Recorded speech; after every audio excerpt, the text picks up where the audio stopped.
60 বছর বয়সের পর অর্থাৎ অবসরের পর যাদের পুনর্নিয়োগ করা হয়েছে সেই নিয়োগকে বাতিল করা হচ্ছে। পুনর্নিয়োগের পর যাদের বিভিন্ন স্বশাসিত সংস্থা বা বোর্ডের মাথায় বসানো হয়েছে সেই সমস্ত নিয়োগকে বাতিল বলে ঘোষণা করছে রাজ্য সরকার। আমি আরো বিস্তারিত এই নিয়ে জানবো, রুমা পাল আমাদের প্রতিনিধি রয়েছেন, বলতে পারবেন আরো বিস্তারিতভাবে। রুমা, কি সিদ্ধান্ত নিয়েছে সরকার? দেখো, নতুন সরকার আসার পরেই কিন্তু যে সিদ্ধান্ত নেওয়া হয়েছে সেটা হচ্ছে বিভিন্ন দপ্তরের অধীনে থাকা যে সমস্ত মনোনীত সদস্য, ডাইরেক্টর এবং চেয়ারপারসনদের মেয়াদ অবিলম্বে শেষ করার পদক্ষেপ নিতে হবে। এছাড়াও যারা সরকারি চাকরি থেকে অবসরের বয়সসীমা 60 বছর পেরিয়ে যারা পুনর্নিয়োগ পেয়েছেন বা এক্সটেনশন পেয়েছেন, তাদের কাজ করছেন, তাদের কিন্তু পরিষেবা অবিলম্বে বাতিল করার নির্দেশ দেওয়া হয়েছে। এবং এই নির্দেশ কিন্তু সব দপ্তরে additional chief secretary, principal secretary, সেক্রেটারিদের পাঠানো হয়েছে। এবং বোঝা যেতেই পারে যে একদম নতুন ভাবে যখন এই সরকার শুরু করছে তার আগেই কিন্তু এক বড় পদক্ষেপ নিল, নবান্ন থেকে বড় পদক্ষেপ নেওয়া হয়েছে। এবং সেক্ষেত্রে আরো একবার বলে দিই যে বিভিন্ন দপ্তরের অধীনে থাকা মনোনীত সদস্য, ডাইরেক্টর এবং চেয়ারপারসনদের মেয়াদ অবিলম্বে শেষ করার পদক্ষেপ নিতে হবে। সরকারি চাকরি থেকে অবসরের বয়সসীমা 60 বছর পেরিয়ে যারা এক্সটেনশনে রয়েছেন, কাজ করছেন, তাদের পরিষেবা অবিলম্বে বাতিল করার নির্দেশ দেওয়া হয়েছে। ধন্যবাদ রুমা। স্পষ্ট ভাষায় আজকে সচিবদের সঙ্গে বৈঠকে মুখ্যমন্ত্রী জানিয়ে দিয়েছেন আর ব্যবহার করা যাবে না অনুপ্রেরণা শব্দ। পার্টির সরকার নয়, এটা জনগণের সরকার।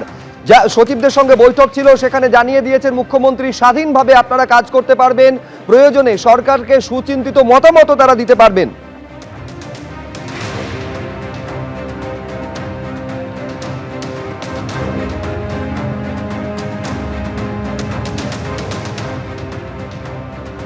দেখুন, ঘোষণা করে দিয়েছিলেন প্রধানমন্ত্রী নরেন্দ্র মোদী, সেই মতো আজকে মুখ্যমন্ত্রীও জানিয়ে দিলেন প্রথম ক্যাবিনেট বৈঠকে সিদ্ধান্ত হয়েছে আয়ুষ্মান ভারত প্রকল্প কার্যকরী হতে চলেছে। আজ থেকেই কার্যকরী হতে চলেছে। কেন্দ্রের এই প্রকল্পের সঙ্গে যুক্ত হতে চলেছে পশ্চিমবঙ্গ সরকার। প্রধানমন্ত্রী জন আরোগ্য যোজনা, বেটি বাঁচাও বেটি পড়াও এরকম কেন্দ্রীয় প্রকল্পের সঙ্গে যুক্ত হওয়ার সিদ্ধান্ত নেওয়া হয়েছে বলে জানিয়েছেন মুখ্যমন্ত্রী শুভেন্দু অধিকারী। মাননীয় প্রধানমন্ত্রী নরেন্দ্র মোদীজি তিনি বলেছিলেন প্রথম ক্যাবিনেট মিটিংয়ে আমরা আয়ুষ্মান ভারতে যুক্ত হব। আমরা আয়ুষ্মান ভারতে যুক্ত হলাম এবং সংশ্লিষ্ট দপ্তর, কেন্দ্রীয় স্বাস্থ্য দপ্তরের সঙ্গে প্রয়োজনীয় যে এগ্রিমেন্ট, অন্যান্য যে বিষয়গুলি রয়েছে সেটা স্বাস্থ্য সচিব, মুখ্যমন্ত্রীর দপ্তরের উপদেষ্টা এবং মুখ্য সচিব মিলিতভাবে অতি দ্রুত সম্পন্ন করবেন। অর্থাৎ আজ থেকে মাননীয় প্রধানমন্ত্রীর ঘোষিত পশ্চিমবাংলার মানুষের প্রতি যে কমিটমেন্ট আজকে ভারতীয় জনতা পার্টির ক্যাবিনেট সেটা সম্পূর্ণ করল।